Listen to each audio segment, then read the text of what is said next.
Hello दोस्तों, मैं आपकी साथी निरुप्रीत। दोस्तों, आप सेल्फ स्टडी करना चाहते हैं तो हमारे साथ आज से ही जुड़ जाएं। दोस्तों, अगर आपका सपना एक शिक्षक बनने का है तो आप ऑल टाइप टीचिंग एग्जामिनेशन के लिए हमें फॉलो कर सकते हैं।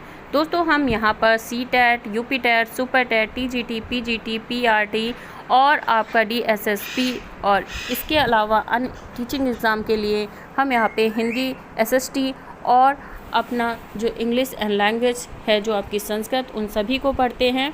तो इसके लिए आप हमें फॉलो करें। एक परफेक्ट प्लानिंग के साथ हम यहाँ पे टीचिंग की तैयारी कर रहे हैं। हर दिन कुछ नया सीख और सिखा रहे हैं, तो हमसे ज़रूर जुड़िए और हर दिन आपको एक नई क्लास आसानी से मिलेगी यहाँ पे। और दोस्तों, अगर आप सफ़र में रहना चाहते हैं तो आप शॉर्ट एंड सरल के साथ जा सकते हैं, पर आप अगर एक सरल तरीके से और सटीक तरीके से पढ़ना चाहते हैं, सफलता को प्राप्त करना चाहते हैं, तो हमें ज्वाइन ज़रूर करिएगा। एक बार इस वीडियो को अंत तक ज़रूर देखिएगा और वीडियो अच्छा लगे तो शेयर ज़रूर करिएगा। तो चलिए दोस्तों, आज की क्लास स्टार्ट करते हैं।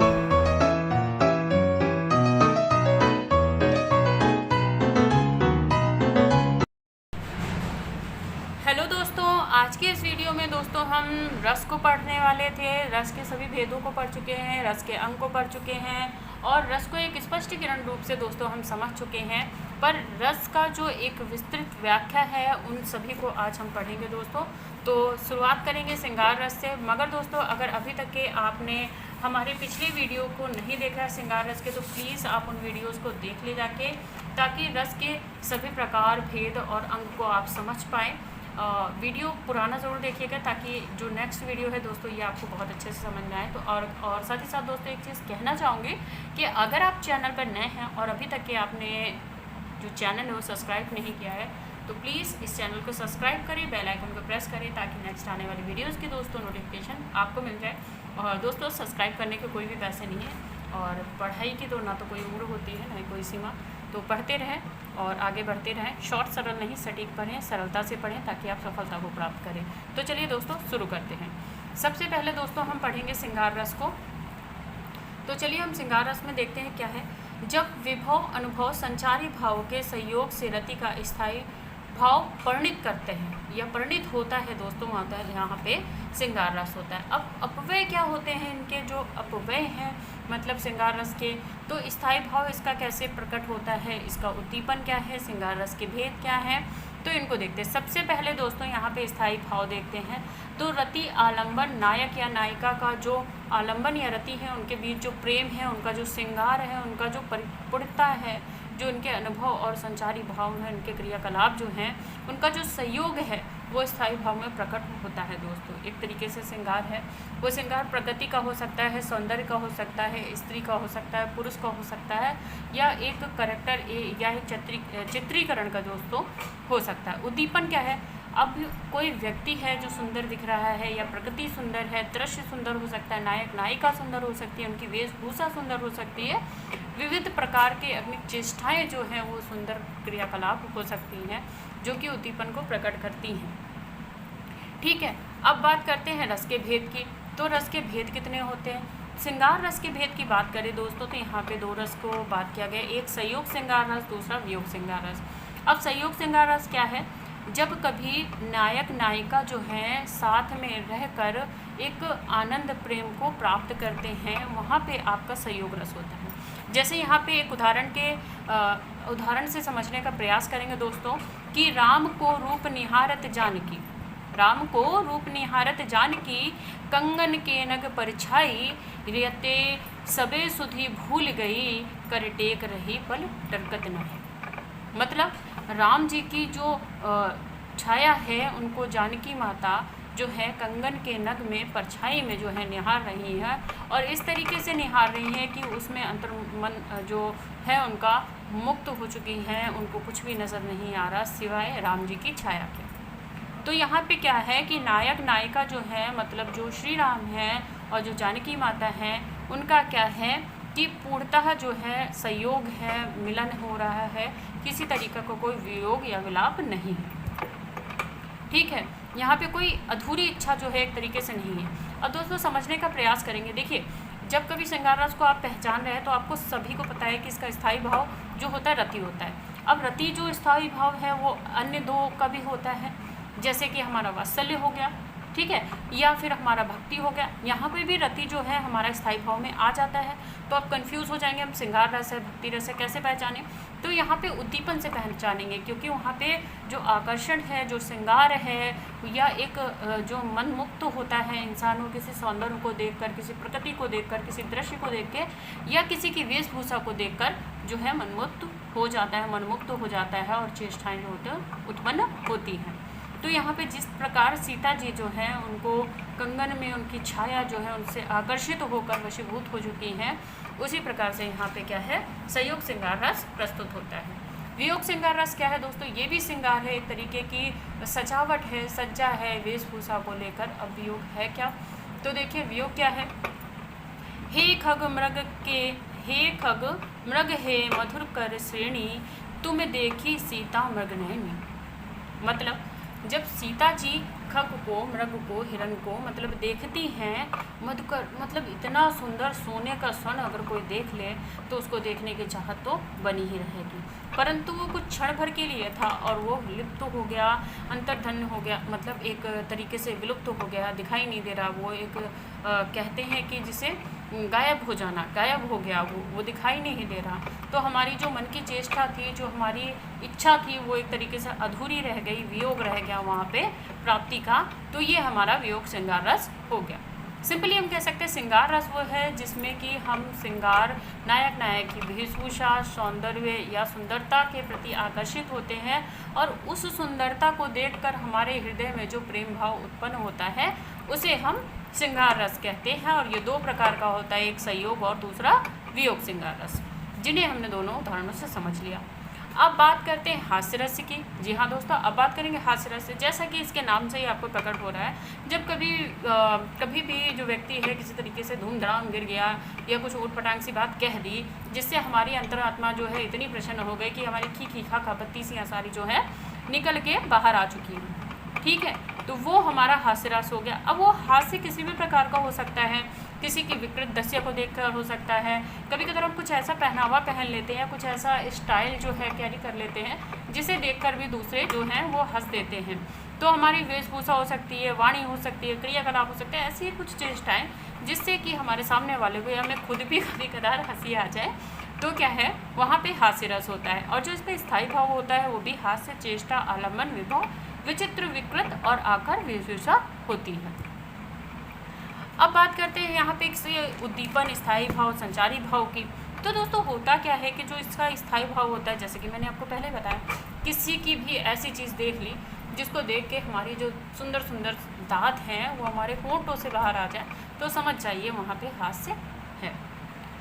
अब यहाँ पे इसका स्थायी भाव आपको पता चल चुका है, आकार है, वेशभूषा है, विचित्रता है, विकृत है, चेष्टा है। अब जोकर क्या करता है, मोटी सी नाक लगा के नाचना शुरू करता है, वहाँ पे हास्य रस विद्यमान हो जाता है, ठीक है। या कभी ऐसी विकृत स्थिति को देख लिया हमने जिसे देखकर बहुत ही चुलबुला सा लग गया। बहुत से कॉमेडियन शो हैं जिसमें आपने देखा होगा कि ऊटपटांग सी बातें करके वो हमें हंसाते हैं, वहाँ पे हास्य रस को प्रस्तुत करते हैं जिससे कि हमें हंसी आए। अब बात करते हैं उद्दीपन की। अब अगर आपको कोई जोक सुना रहा है तो जाहिर सी बात है आप अनोखी बातचीत पर हंसेंगे, अपना हर्ष प्रकट करेंगे, चपलत करेंगे, उत्सुकता होगी आप में। अच्छा, जैसे कि कॉमेडी सर्कस देखा होगा या बहुत सी कॉमेडी शो देखे होंगे आपने, तो उसमें क्या है कि जब कभी ऐसी बात कर दी जाती है जिससे आपका मन प्रसन्न होता है, हंसने का जी करता है तो आप हंस देते हो, ठीक है। वैसे ही हमारे काव्य में कुछ ऐसी कविताएँ हैं, ऐसी रचनाएँ हैं जिनकी जो प्रतिक्रिया है या जो शब्द हैं ऐसे प्रयोग किए गए हैं जिससे कि हमें हंसी आ जाए। जैसे विषय है सिवय समाज निज देखा, को मुखहीन विपुल मुख कहू, बिनुपद कहू बहुपद बहु। मतलब अब यहाँ पे क्या है कि ऐसी बातें करी जा रही हैं आपसे कि मुखहीन के भैया कैसे ऐसा हो सकता है, नहीं हो सकता ना। तो इस तरीके से आपसे कुछ ऐसी बातें कही जाएंगी जिससे कि आप हंसो, ठीक है, तो वहाँ पे आपका हास्य रस हो जाता है। अगले रस पे आ जाते हैं करुण रस। अब जैसे ही आपको करुण सुना तो आपका मुंह जो है उदास हो गया, शोक में आ गए आप। अब जाहिर सी बात है, देखिए दो तरीके से आपको जो है करुण रस प्रकट होता है। या तो जब कोई व्यक्ति जो है चला जाए, वियोग हो रहा हो, जा रहा हो छोड़कर, अब वो दुनिया से भी छोड़कर जा सकता है, संसार से भी छोड़कर जा सकता है, या आपसे, जैसे कि आजकल बहुत लेटेस्ट चल रहा है ब्रेकअप। आपका किसी ने दिल तोड़ दिया और वो चला गया, शोक में हो आप। ज़रूरी नहीं है कि कोई मर गया है तभी आपका शोक है, आपका दिल टूट गया तब भी शोक है, आपको स्कूल छोड़ना पड़ा या फिर आपकी जो आपने परीक्षा दी उसमें आप रह गए, वो भी एक तरीके का शोक है कि आपने प्रयास किए, वहाँ पे आपके प्रयासों का हनन होता है, आपके प्रयास जो हैं असफल रह जाते हैं। तो हर तरीके का शोक हो सकता है, ज़रूरी नहीं है कि इंसान मर जाए तभी शोक होता है। ठीक है, तो किसी भी प्रिय वस्तु का विनाश हो जाना, अनिष्ट हो जाना, ये व्यक्ति भी हो सकता है, वस्तु भी हो सकती है, आपके प्रयास भी अनिष्ट हो सकते हैं। तो कुछ भी जो है हानि हो जाना किसी तरीके से, उसका दोबारा वापस ना आना। अगर आपने कभी एग्ज़ाम दिया है, वो रह गया है, भले आपका आधे से रहा हो, एक से रहा हो, उसमें जो आपको दुख हुआ है, वहाँ पे आपके प्रयासों के जो है विनाश हो चुके हैं, प्रयास जो हैं आपके पूर्णता जो है निष्क्रिय हो चुके हैं। अब उसका उनका जो वहाँ पे प्रयोग था वो कुछ नहीं रह गया, अब दोबारा से आप प्रयास करें।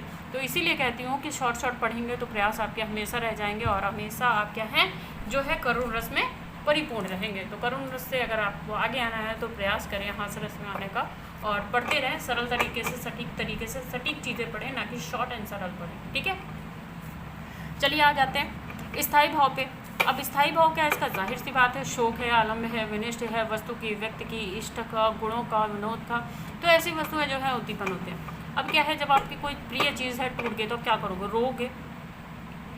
अगर कोई मर गया है तो मूर्छा आ जाएगी आपको, या कुछ आपकी एक जैसे आप कह सकते हैं कि आपकी अगर एक टांग चली जाए, मेरी अगर एक टांग चली जाए तो जाहिर सी बात है कि मुझे बड़ा दुख होगा, मैं शोक से रो पड़ूंगी, या मैंने कोई प्रयास किया हुआ सफल रह गया तो मैं शोक से रो पड़ूंगी। तो ज़रूरी नहीं है कि यहाँ पे मृत्यु हुई हो, तो उसके प्रति जो प्रक्रियाएं होती हैं उन्हें अनुभव कहते हैं। जैसे अगर कोई मर गया है आपका प्रिय, तो आप रोगे, वहाँ जाके हंसने नहीं लगोगे, या फिर आपकी कोई बढ़िया सी चीज़ है जो कि ख़राब होगी, आपकी बाइक हो सकती है, कुछ भी हो सकती है, तो उसमें आप रोना शुरू कर दोगे।